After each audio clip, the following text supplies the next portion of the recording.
Mesdames et messieurs, bonsoir. Merci de rester fidèles à nos programmes. Nous recevons sur le plateau de l'invité spécial aujourd'hui, Monsieur Francis Ahouari, président de l'association des parents et victimes d'accidents de circulation, une association mise sur pied le samedi 5 août dernier. Monsieur Ahouari Francis, bonsoir. Bonsoir. J'espère que vous vous portez bien. Ouais, j'essaie de tenir le coup. Tenir le coup, voilà. Je le rappelais dans mon introduction, dans ma présentation, vous êtes le président de l'association des parents et victimes d'accidents de circulation, une association, une très très jeune association parce qu'elle vient d'être mise sur les fonds baptismaux. Alors, qu'est-ce qui a présidé à la création de cette association? Je vous remercie. L'association, vous venez de dire qu'elle est très très jeune. Mais elle est jeune de quelques jours, mais elle est vieille de plusieurs mois. Parce que, en fait, l'idée de cette association est née déjà depuis le drame du 29 janvier. Et c'est finalement samedi dernier que nous avons formalisé, disons, cette association. Sinon, nous avons déjà eu d'autres assemblées générales pour discuter de comment s'organiser et affronter ce drame. Et vous avez demandé pourquoi... Qu'est-ce qui a présidé à cela? On comprend que le drame du 29 janvier 2023 a été, on va dire, comme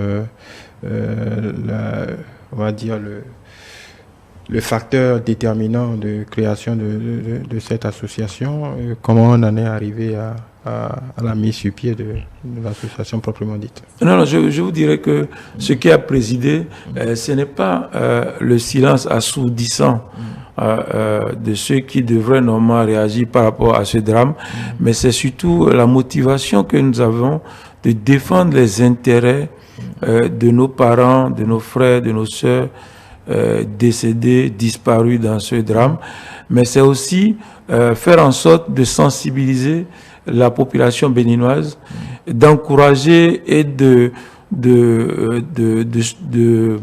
dirais pas de mettre la pression, mais d'encourager les autorités béninoises à vraiment mettre en œuvre une véritable politique de prévention des accidents de la circulation dans notre pays pour que de pareils drames ne puissent pas continuer à se produire dans le silence et l'indifférence totale.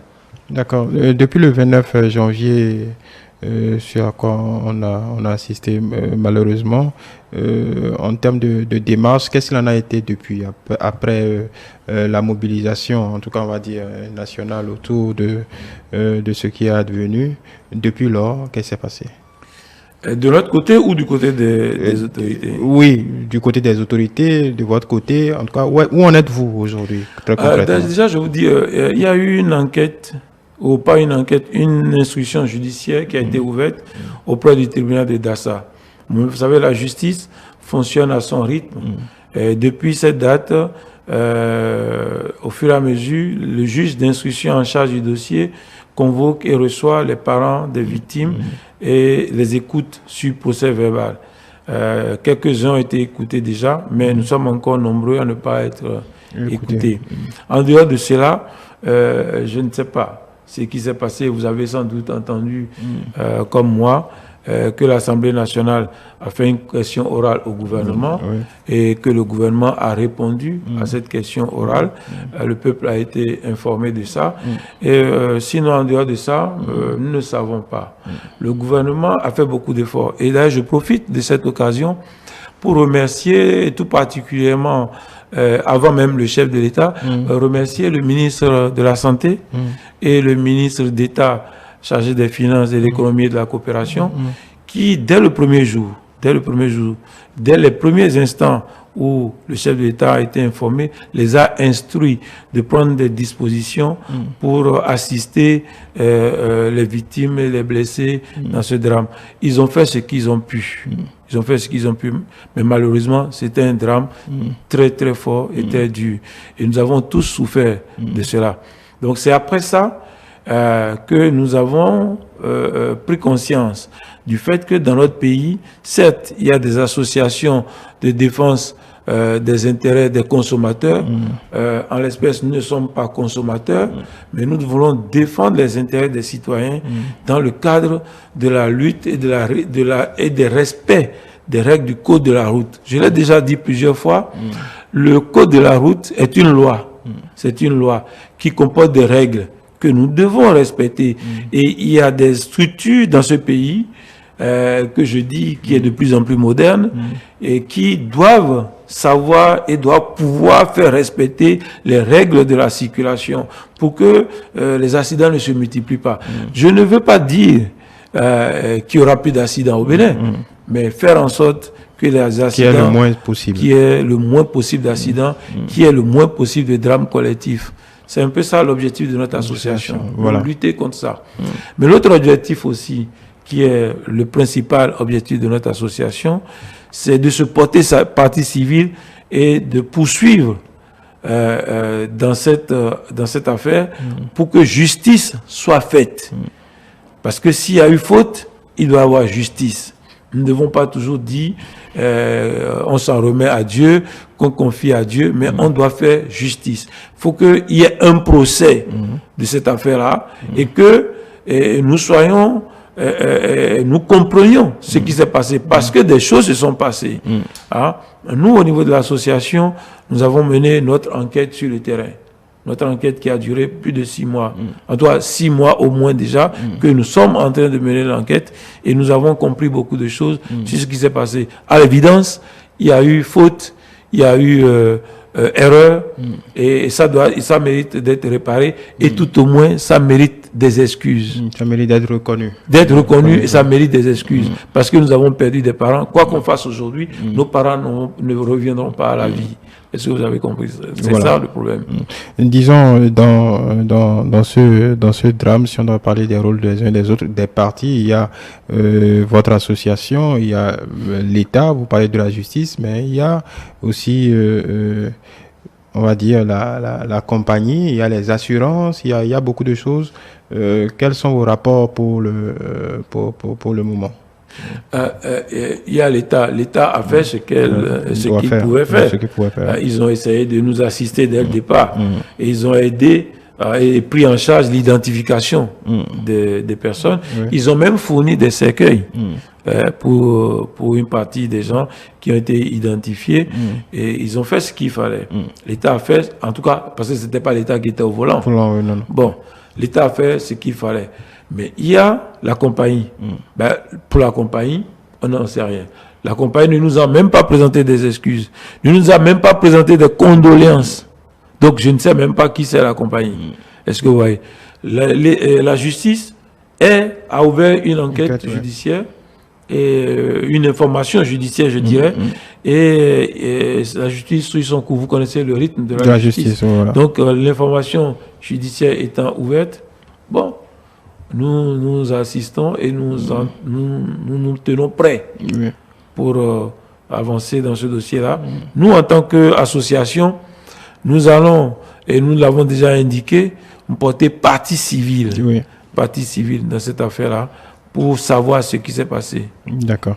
Exactement. On comprend que les premiers adhérents, pour le moment, ce sont les parents et de ceux qui sont morts dans cet accident. Mais vous l'avez rappelé, c'est une association qui vise à regrouper large, si on peut dire, même si ici on parle de douleur et de pertes en vies humaines. Est-ce qu'il y a d'autres adhérents à part ceux-là où vous pouvez en profiter pour lancer un appel à tous ceux qui, par d'autres malheureux accidents, ont perdu des gens ou ont eu des séquelles de divers accidents? Vous savez, l'association qui est née là, l'association des parents et victimes d'accidents de circulation, nous n'avons pas dit accident du 29 janvier. Oui, exactement. Nous voulons être une association qui rassemble le plus largement possible des victimes d'injustice de ce type-là, des victimes de drames de ce type-là. Et nous invitons ici toutes les personnes qui ont eu à subir ou à connaître ce genre de drame à se joindre à nous pour qu'ensemble nous menions le combat de la justice dans cette affaire-là. Vous savez, il y a eu plusieurs accidents graves. Déjà à l'époque, il y a une dizaine d'années ou un peu plus de 10 ans déjà, il y a eu l'histoire de Poga, où des gens ont été brûlés vifs. Il y a eu aussi, il y a une bonne dizaine d'années déjà, l'histoire de Tori. Et ça continue. Je pourrais en citer d'autres. Pas plus tard que ce week-end, il y en a eu.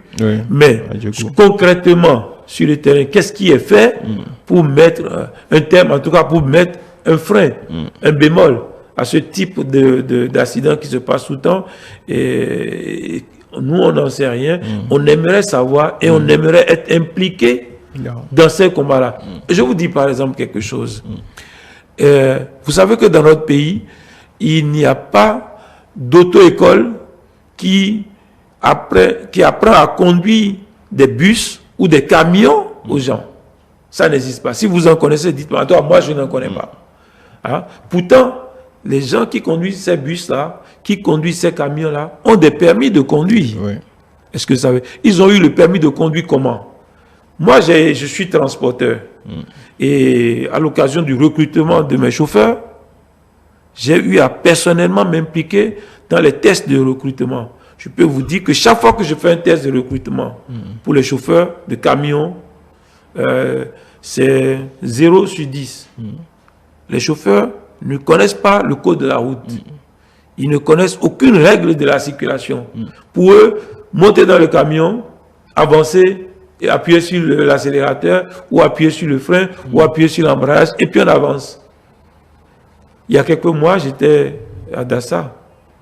Je suis resté plusieurs heures à plusieurs étapes de la circulation, de la route. Je me suis arrêté pour regarder comment est-ce que les camions circulent, comment est-ce que ces bus-là circulent. Mais je peux vous dire que c'est effrayant. C'est effrayant. Les conducteurs de bus, ils avancent sans aucun respect de la circulation, sans aucun respect des règles du code de la route. Parce qu'ils n'ont peut-être pas été formés. Ils n'ont peut-être pas été formés. Et nous, on est dans un pays où on est obligé de prendre le bus. Les gens sont obligés de prendre le bus. Dans ce bus qui a brûlé le 29 janvier, mais vous n'allez pas me dire que ce sont des personnes indigentes qui étaient dans le bus. Il y en a plusieurs parmi eux qui ont leur véhicule, mais qui ont préféré prendre le bus, aller ensemble pour pouvoir être un peu plus à l'aise et discuter entre eux. Et le voyage étant long, ne pas se fatiguer.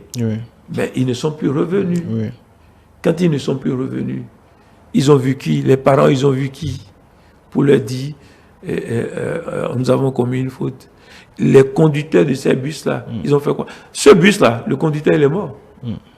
Le camion qui l'a cogné est mort. Mais est-ce qu'on s'est demandé, il y a eu plusieurs rumeurs, il y a eu des informations qui ont circulé sur tel miracle ou sur tel autre miracle. Mais moi, je suis allé vérifier. C'est simplement de la bêtise humaine, ce qui est arrivé. C'est simplement de la bêtise humaine. Et malheureusement, nous ne pouvons pas continuer à accepter ça. C'est avec beaucoup d'émotions que je vous parle. Je comprends. Mais nous ne pouvons pas continuer à accepter ça. Il faut que ça s'arrête. Voilà. Nous allons peut-être vous laisser reprendre vos esprits. On sait que c'est assez difficile d'en parler, même si c'est quelques mois. C'est un drame qui touche, en tout cas, au plus profondément les parents et victimes. C'est vrai que ça a marqué l'imaginaire collectif. Voilà, donc on va peut-être sortir de cet entretien, peut-être avec un dernier mot. Qu'est-ce que vous avez? Vous savez, dans ce drame-là, moi j'ai perdu mon frère jumeau. Il est parti de cette façon-là, et il y a 3 jumeaux qui sont morts dans cet accident. Il y a 3 jumeaux qui sont morts dans cet accident. Ils ont laissé leur second là en vie. Il y a des enfants qui sont morts dans cet accident. Il y a des couples qui sont morts dans cet accident-là. Et moi, je suis arrivé à la tête de cette association-là par hasard. Je ne voulais pas, parce que être président de cette association-là fait que chaque jour, je travaille sur ce dossier-là et je suis obligé de vivre chaque jour cet accident-là. mais je suis obligé de le faire pour la mémoire, non seulement de mon frère, mais aussi pour la mémoire de tous ceux qui sont morts dans cet accident et blessés, morts ensuite et tout. Et je peux vous dire que tous ceux qui sont morts dans cet accident n'ont pas tous été retrouvés. Il y en a qui ne sont toujours pas retrouvés. Je parle pratiquement tous les jours avec les parents des victimes. Et il y a beaucoup de choses à faire. Et notre objectif, ce n'est pas de crier vengeance, parce que la vengeance ne nous amènera nulle part, mais c'est de crier justice et de faire en sorte que les gens soient sensibilisés. Et que l'État béninois mette en place un véritable programme de prévention des accidents de la circulation. D'accord. Voilà. Juste pour revenir sur un point, en parlant de ceux qui n'ont pas été retrouvés, est-ce que le processus d'identification continue? Le processus d'identification ne continue pas, puisque le gouvernement a rendu aux parents des victimes 19 corps. Est-ce que vous voyez? Si le processus ne continue pas, c'est parce qu'il n'y a pas corps. S'il n'y a pas corps, c'est parce que le feu était tellement intense que des personnes ont été réduites en poussière. Est-ce que vous voyez? Donc, j'ai la liste de toutes ces personnes-là. Le moment viendra, on parlera de ce qui s'est passé. Voilà. Merci beaucoup, Monsieur Ahwari Francis. On se doute bien que c'est pas un exercice facile. Bon, on est sur une télé, on ne peut que vous accompagner. Je pense que beaucoup de Béninois aussi déjà dans votre deuil, même si on suppose qu'on ne s'en remet jamais. Merci beaucoup. Merci d'avoir trouvé la force de nous parler. C'est moi qui vous remercie. C'est vrai que j'ai parlé aujourd'hui avec beaucoup d'émotion. Et comme vous l'avez dit, on ne sort jamais d'un deuil. Moi, je me suis posé cette question-là à plusieurs reprises. Est-ce qu'on sort d'un deuil? J'ai des parents qui sont décédés et je n'ai jamais pu finir leur deuil. Donc, on ne finit jamais un deuil. Donc, on restera dans le deuil. Et surtout un deuil comme celui-là, qui est encore plus fort, plus grave. Je ne crois pas qu'on sortira déjà. On vivra avec ce deuil-là. Je vous remercie beaucoup de m'avoir reçu. Merci à vous. C'était M. Francis Ahwari, président de l'association des parents et victimes d'accidents de circulation. Mesdames et messieurs, merci de nous avoir suivis. On vous donne un rendez-vous pour d'autres développements.